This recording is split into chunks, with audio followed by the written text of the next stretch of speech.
Pelo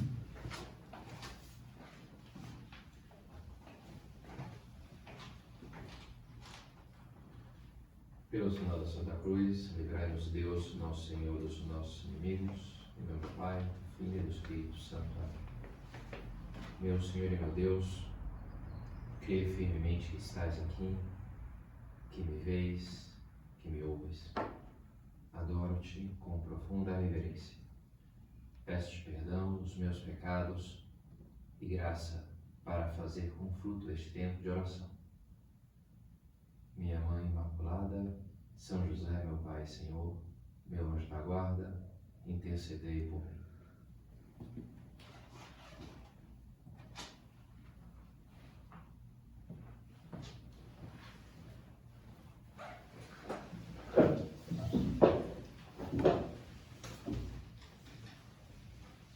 Et vere Israelita, in quo dolus non est.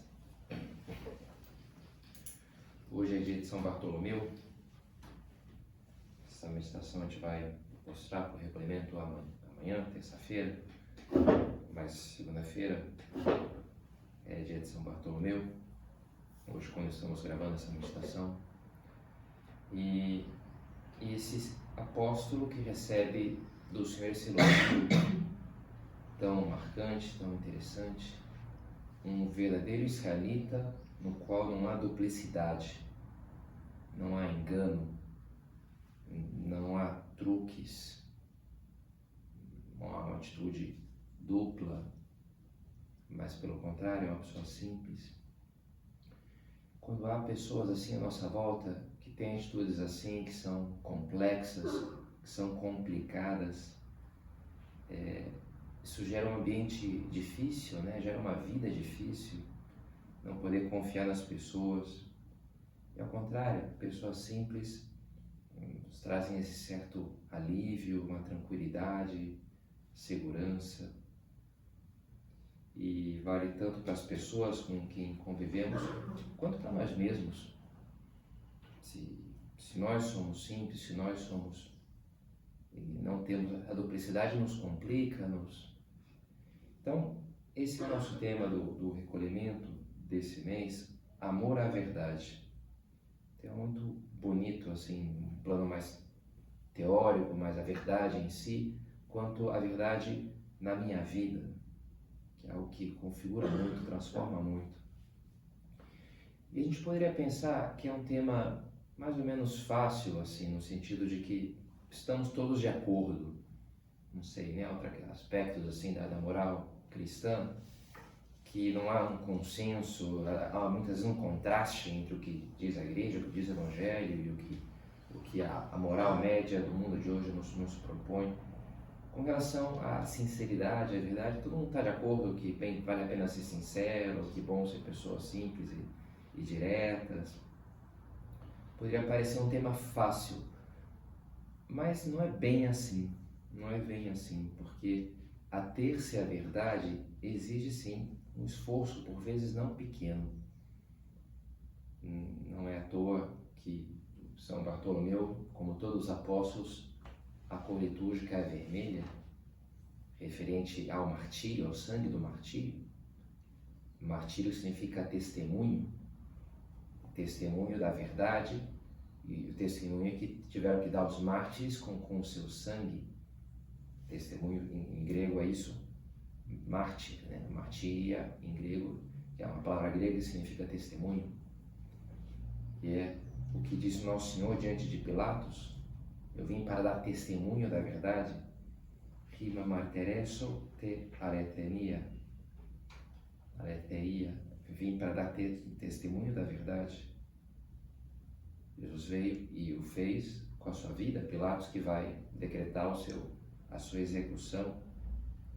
Portanto, dar testemunho da verdade, a gente vê como é algo que pode não ser fácil, muitas vezes é algo custoso.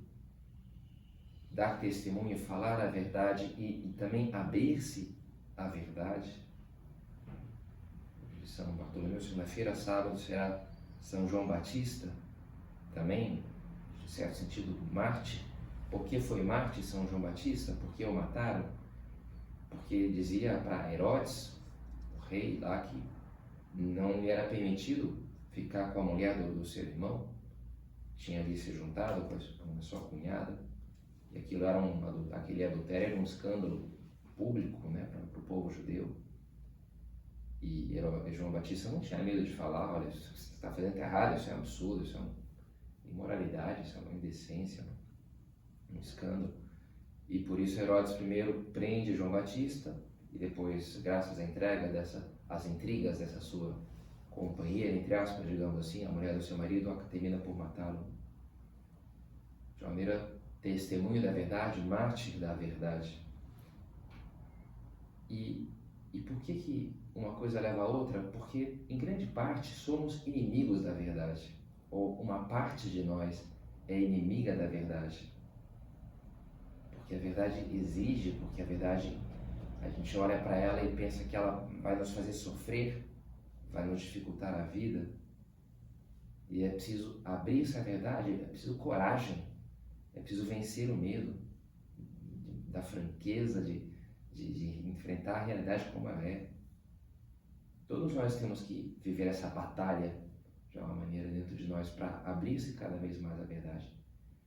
Conhecereis a verdade e a verdade vos libertará. Veritas liberabit vos, nos diz o Senhor. A verdade vos libertará. Falando com o próprio Pilatos, ele dizia: todo aquele que é da verdade escuta a minha voz. Nem todo mundo escutava a voz de Cristo, nem todo mundo hoje escuta a voz do Senhor. Quem é que escuta? Aquele que é da verdade. Interessante, né? Como Jesus seleciona, divide o mundo entre tem os que são da verdade e os outros, né? Que são da mentira, que fala dos fariseus. Vosso pai, o demônio, que é o pai da mentira, e por isso também vós sois mentiras. Então, como, né, os que se salvam, os que se condenam, de uma maneira, o nosso caminho para o céu, para Deus, passa, esse é o crivo. Se eu estou disposto a abrir a verdade ou não. Na medida em que eu vou me abrindo à verdade, a verdade vai transformando a minha vida, a verdade vos libertará. Parece que ela vai ser um peso, parece que eu vou ter que abrir mão disso, eu vou ter que fazer essa coisa, vai ser ruim porque eu vou ter que admitir esse meu erro, porque enfim, por orgulho, pelo que for, né? Pelos pecados que a gente escolhe. Agora, na medida em que a gente vai se abrindo a verdade para a luz que brilhou no mundo, que as trevas a rejeitaram, porque suas obras eram más, na medida que eu rejeito as minhas más obras e não a luz, rejeito as trevas e não Cristo, ele não vem para me condenar, não vem para me tornar amarga a vida, mas vem para me libertar, vem para me salvar. É isso que ele quer fazer. Todo aquele que é da verdade escuta a minha voz, e a verdade vos libertará. Ele é o nosso Redentor, o nosso Libertador. Abrimos a verdade, que é abrir-se à voz de Cristo, à voz de Deus, e assim a realidade, ao mundo, às pessoas, a nós mesmos. João Batista Torelló, nesse livro Psicologia Aberta, o amor à verdade dá lugar às mais diversas aberturas existenciais, ao estudo, à experiência, à contemplação e à sinceridade. Na medida que a gente vai se abrindo à verdade, aquilo vai enchendo de luz vários âmbitos da minha vida, vai transformando. No final do capítulo 6 de São João, há um pouco essa divisão, né? Da abertura para a verdade, o fechamento, quando Jesus fala toda uma coisa misteriosa que é a Eucaristia. No capítulo 6 de São João fala da Eucaristia, e diz que vão comer a sua carne, beber o seu sangue, e vários judeus acham e não entendem, e dizem: duras são essas palavras, quem as pode suportar? E desde então já não andavam mais com ele, rejeitam o nosso Senhor, porque eles propõem algo que lhes parece absurdo, né? A Eucaristia, comer a sua carne, beber o seu sangue. Isso aqui não faz sentido, esse cara está louco. E abandonam o nosso Senhor, né? Palavras duras.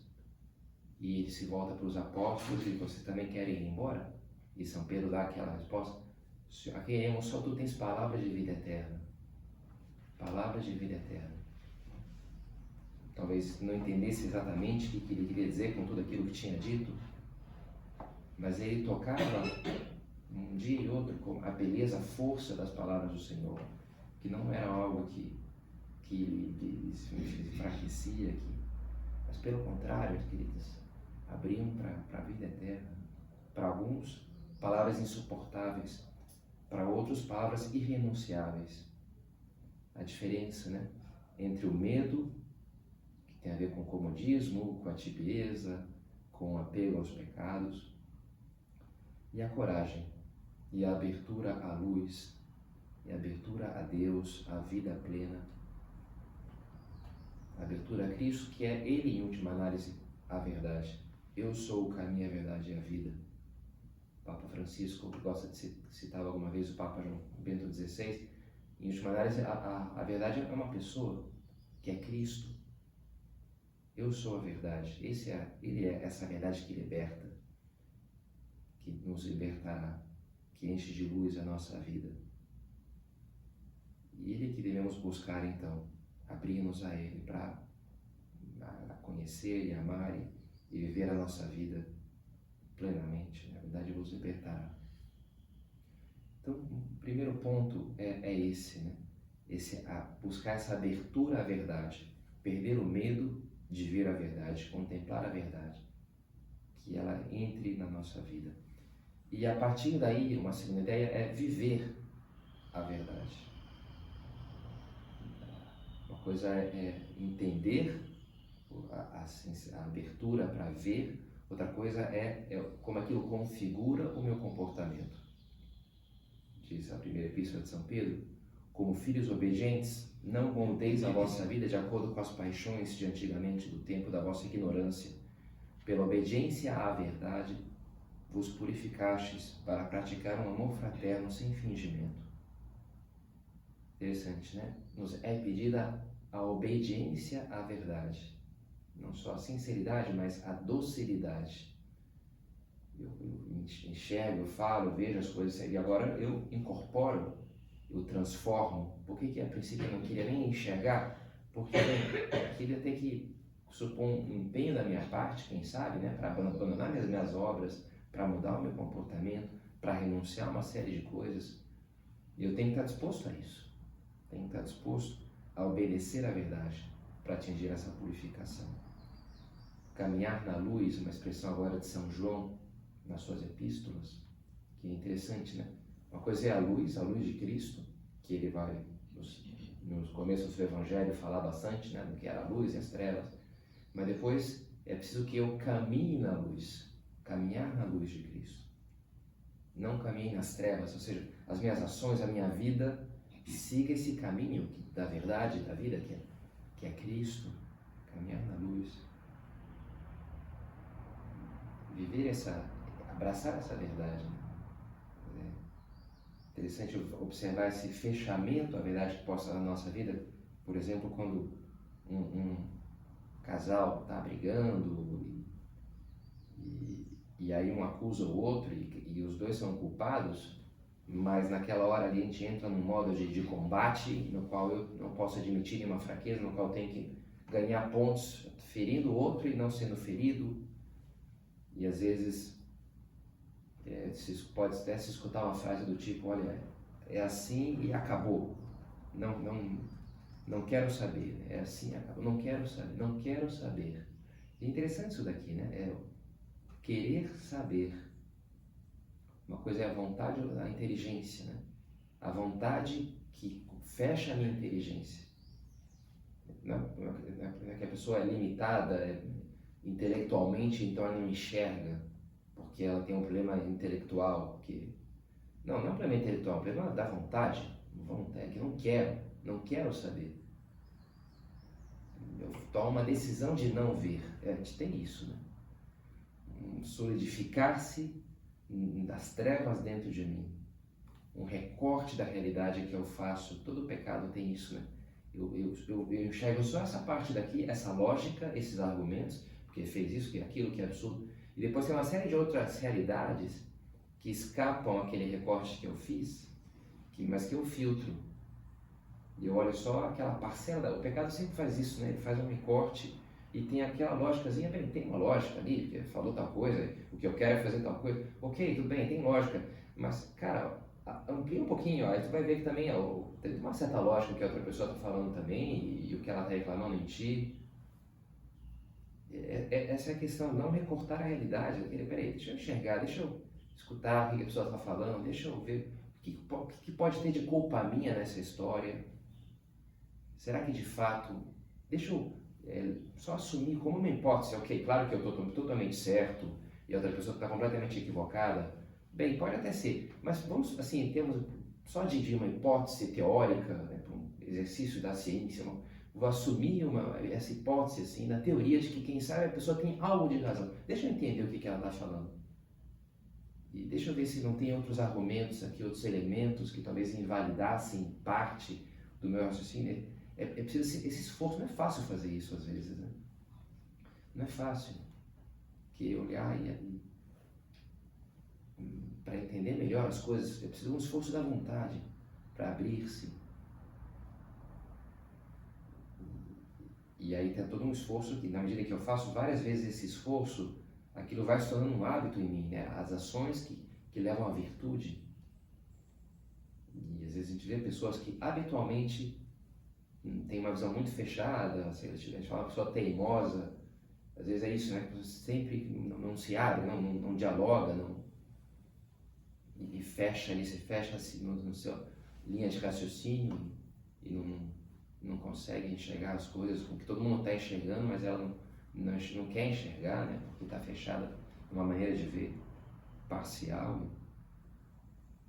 Não queremos entrar nessa, né? Nesse fechar-se cada vez mais a luz, como relata São João. Pois Deus enviou o seu Filho ao mundo, não para condenar o mundo, mas para que o mundo seja salvo por ele. A verdade quer nos libertar, não quer nos prender. Ora, o julgamento consiste nisso. A luz veio ao mundo, mas as pessoas amaram mais as trevas do que a luz, porque suas obras eram más. Pois tudo que pratica o mal odeia a luz e não se aproxima da luz, para que as suas ações não sejam denunciadas. Mas quem pratica a verdade se aproxima da luz, para que as suas ações sejam manifestadas, já que são praticadas em Deus. Interessante, né? O julgamento é esse, né? O julgamento é que Deus veio e falou, não, aqui, eu rejeitei a luz, eu rejeitei a salvação, eu rejeito por não querer saber, por um movimento da minha vontade, que altera a minha inteligência, que me fecha para a verdade, né? Todos nós temos dentro de nós essas trevas, essas paixões desordenadas. Por isso, se talvez não rejeitemos nosso Senhor completamente, também é verdade, também é preciso admitir que não nos abrimos a Ele completamente. Que quem sabe não estamos deixando que a sua luz tenha essa incidência plena nas nossas vidas. Os padres da igreja, os padres do deserto, usam bastante essa imagem. Um chamado Santo Isaías, o Anacoreta, tem uma passagem que eu acho interessante. O louvor a Deus, ou o serviço a Deus, não é outra coisa do que não ter nada de estranho no intelecto quando rezamos para Ele. Nenhum prazer sensível quando louvamos, nenhum apego ao prazer quando louvamos, nenhuma malícia quando lhe cantamos, nenhum ódio quando o adoramos, nenhuma inveja má que nos entrave quando conversamos com Ele ou quando nos lembramos dele. Está citando todas as paixões. Eu consigo louvar a Deus e adorá-lo e fazer oração autêntica se eu não tenho essas coisas, se eu não tenho as paixões, não tenho os pecados capitais. Pois todas essas coisas são trevas e formam uma muralha que envolve a pobre alma, impedindo-a de servir a Deus com pureza enquanto permanecer aí. Elas a seguram no ar e não a deixam ir ao encontro de Deus, louvando em segredo, orando na suavidade do coração, a fim de ser iluminada por Ele. Interessante, né? Uma barreira de trevas que me impede que minha alma seja iluminada pela luz de Cristo. Então, que bom que a gente saiba disso, né? Cada vez que eu luto contra os meus apegos, as minhas faltas de caridade, os meus momentos de orgulho, de amor próprio, eu estou derrubando uma barreira, eu estou tirando aquilo e estou permitindo que entre mais, né? Se teu olho for simples, todo o teu corpo estará iluminado, fala nosso Senhor. Eu estou tirando a trave do teu olho, está preocupado com o cisco do olho do outro, tira a trave do teu olho primeiro, aí sim, né, todo o teu corpo estará iluminado, que a minha luz vai entrar em ti, a luz de Cristo transfigurado, a luz de Cristo, o caminho, a verdade e a vida vai penetrar o meu coração. E essa batalha a gente faz isso, sei lá, quando eu faço uma leitura espiritual, quando eu escuto uma homilia na missa, quando eu me coloco diante do sacrário ou em casa para fazer a minha oração, quando eu me examino a consciência para me confessar ou para preparar uma direção espiritual. E a gente vai então conhecendo, a gente vai se abrindo essa luz, a gente vai atingindo esse conhecimento próprio. Sente, né? Uma pessoa que estuda psicologia me falava que, comparando com os seus colegas ali, e dizia bem que tinha um autoconhecimento muito maior do que os colegas lá, que faziam os seus psicoterapias, mas porque tinha anos de direção espiritual, aquilo tinha lhe ajudado a ter um conhecimento próprio muito maior do que todas as outras pessoas que estudaram com ele. Interessante, né? Direção espiritual como ajuda a gente ter esse autoconhecimento, a oração mental, para que a luz vá, para que a gente viva na luz, para que essa luz vá nos transformando, vá penetrando a nossa vida cada vez mais. Abrir-nos a luz, deixar que ela, e para isso é preciso deixar que ela configure a nossa vida, que vá vencendo as paixões, tirando o pecado, né? Eu vou viver vivendo de acordo com aquilo. Se eu não estou disposto a viver de acordo com a luz, eu vou acabar me rejeitando. Então eu preciso estar disposto. E depois, um terceiro elemento, para a gente já terminar a nossa meditação, o falar a verdade. Então são 3 momentos, né? De alguma maneira, deixar que a verdade entre em mim, escutar a verdade, deixar que ela configure a minha vida, que vença as paixões, as minhas desordens, e depois emitir essa luz, que ela se manifeste não só nas minhas ações, que as pessoas vão enxergar, mas também nas minhas palavras. Dizer a verdade, falar a verdade com as minhas ações e com a minha boca. É mais propriamente o 8º mandamento, né? Já não agora a mentira vencer, não a mentira vivida, mas a mentira falada, né? A verdade falada e proclamada. E uma coisa está muito ligada com a outra. Na medida em que eu vivo a verdade, eu também vou manifestar, vou falar ela, vou transmitir ela. E também aqui, por que a gente não fala a verdade? Também aqui está presente o medo, muitas vezes, né? Porque se eu falo a verdade, eu vou sofrer. Se souberem a verdade, me irão fazer sofrer. E isso ocorre desde pequeno. A criança mentindo a nota da prova aos pais, ou dizendo que já fez tal encargo doméstico, quando na verdade não fez.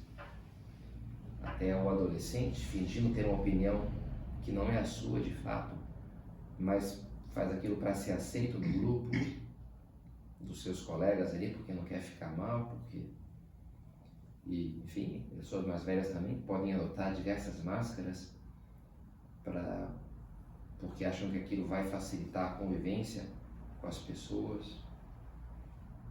E se a falta de abertura à verdade e se não querer ver os meus defeitos me leva à distância de Deus, de Cristo, de uma maneira de mim mesmo, agora a gente está falando do não manifestar a verdade, que produz também uma distância dos outros, por não querer que vejam os meus defeitos. Então eu mantenho eles, eu ponho uma máscara entre nós dois, né? Entre o que eu de fato sinto ou penso e o que eu manifesto, porque os outros vão olhar, né? Porque eu tenho máscaras. Eu não quero que se aproxime, porque eu tenho medo. Porque se me conhecem, porque sabem que aí, quem sabe não vão me amar, porque se me conhecerem mais, se eu me desarmar, se eu me manifestar com simplicidade o que eu sou, eu penso. E a pessoa cai numa espécie de teatro, de mundo falso, de vida falsa, personalidade falsa, ou de ausência, de poder dizer, de personalidade, de identidade, e que impede de viver relações profundas, que impede de amar, em última análise, né?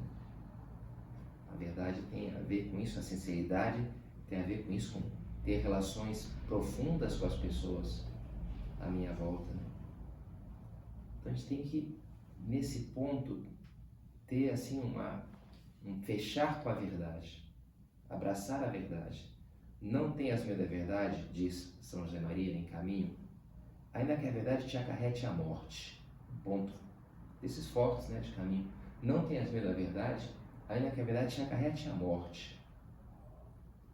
Porque, em certo sentido, muitas vezes acarretará a morte. Muitas vezes na nossa vida, não a morte no sentido que vem, vou dizer ali não sei o que e vão me matar, mas a morte do homem velho, a morte de um apego, essa morte que fala, não Senhor, quem quiser salvar a sua vida vai perder, mas quem perder a sua vida por amor a mim vai salvá-la, que se aplica aos diversos martírios, digamos assim, do dar testemunho, né? Aquele que der testemunho de mim diante dos homens, também eu darei testemunho dele diante dos anjos de Deus. Esse martírio da franqueza, de vencer com coragem o meu medo e dizer a verdade, por mais que aquilo a princípio há uma vozinha dentro de mim que diz, não, melhor não, mente, seria muito mais fácil tu mentir, se tu dá uma enganada. E é uma mentira, a verdade vos libertará.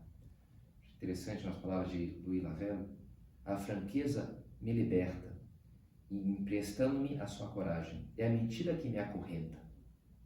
Interessante, a gente pode ver isso na nossa vida. Tantas vezes, quando optamos pela mentira, como aquilo é uma corrente que a gente abraça, parece que, vou resolver um problema aqui, eu dou uma enganada aqui, eu dou uma enrolada, e beleza, a vida, isso tudo vai ficar muito mais fácil as coisas, né?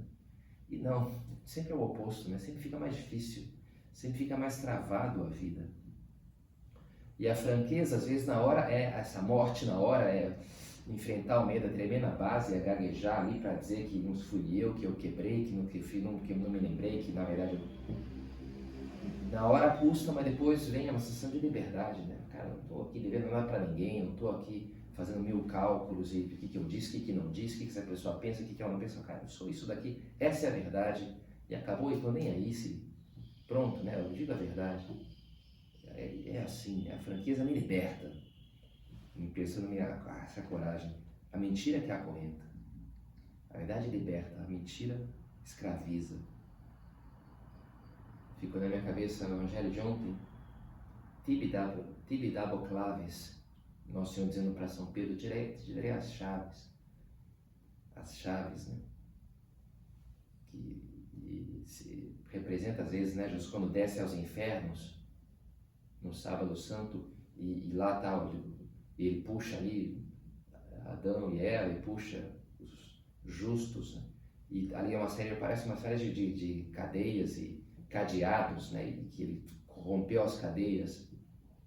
Nós temos as chaves para romper a cadeia do pecado, né?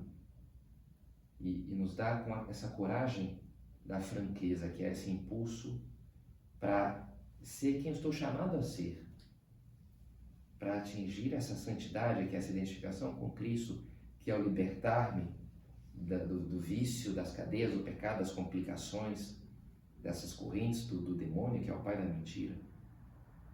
Todos nós estamos nesse processo para tornarmos essa pessoa bela que Deus, que ainda não somos, mas que Deus pensou para cada um de nós. Cada um de nós ainda está doente, mas nesse caminho da cura. E disfarçar os sintomas da doença não é o que vai nos curar.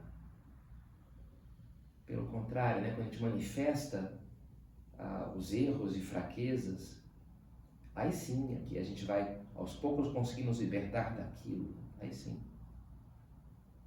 A gente vai conseguir vencer e mudar, quem sabe, transformar-nos. Interessante um conselho outro de Lavelle. Na solidão é preciso agir como se fôssemos vistos pelo mundo inteiro. E quando se é visto pelo mundo inteiro, agir como se estivéssemos sozinhos. Interessante, né? Às vezes estou só, ninguém está vendo, bem, e daí, né? Deus está vendo, todos os miríades de anjos estão me vendo. O que importa eu estou me vendo. Os outros não estão vendo, o que importa. Agora todo mundo está vendo, todo mundo vai ficar sabendo, e daí? É interessante, eu vou fazer o que eu faço, o que eu acho que é certo, o que é belo, nobre e bom, não se vão saber, se não vão saber. Interessante, né? Será que eu mudo meu comportamento? Se estão me vendo, se não estão me vendo, eu estou acessando aqui, navegando na internet, seria diferente se tivesse alguém enxergando ou não? A maneira como estou perdendo tempo no celular? Eu vou fazer as coisas porque vale a pena fazê-las, ou não fazê-las porque não vale a pena fazê-las, mas não porque estão me enxergando. Deus está sempre me enxergando, eu estou me enxergando. Ser franco, ser verdadeiro, ser simples. Não perder tempo com esses cálculos. A mentira sempre é uma perda de tempo, de uma maneira, né? Porque aquilo está me travando no caminho da vida, da minha verdadeira vida, de atingir quem estou chamado a ser de verdade, de buscar, de construir essa verdadeira personalidade. E às vezes dizer uma verdade que custa, admitir o meu erro, aquilo é um progresso maravilhoso, de dizer não para aquele vício que me acompanha por anos, e aquele sofrimento que vai me causar a verdade, vai ser algo que vai me libertar, que vai me pôr no caminho da vida. Então, vale a pena buscar isso e enxergar, por exemplo, em Nossa Senhora, a sua sinceridade, a sua força de acompanhar o seu filho até a cruz, até os pés da cruz. Não seria fácil, né? A mãe de um condenado e toda a coisa da vergonha e de manifestar o seu sofrimento ali, de que os outros vejam, olhos estranhos, acompanhem ali toda aquela tortura. Mas Nossa Senhora não está preocupada com esses olhos, está preocupada com os olhos que ela sim conhece, os olhos de Cristo, os olhos de Deus, a quem ela quer, que de alguma maneira precisam dela, como o seu filho tantas vezes precisou dela, quando era pequeno, quando era um bebê, e ela está ali agora. Isso é lealdade, isso é amor, amor à verdade que é Cristo.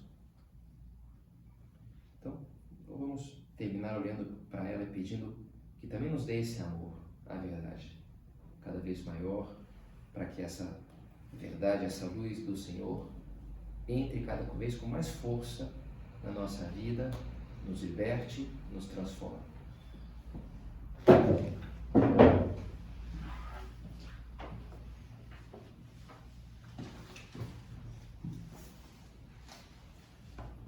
Dou-te graças, meu Deus, pelos bons propósitos, afetos e inspirações que me comunicaste nessa meditação. Peço-te ajuda para os pôr em prática.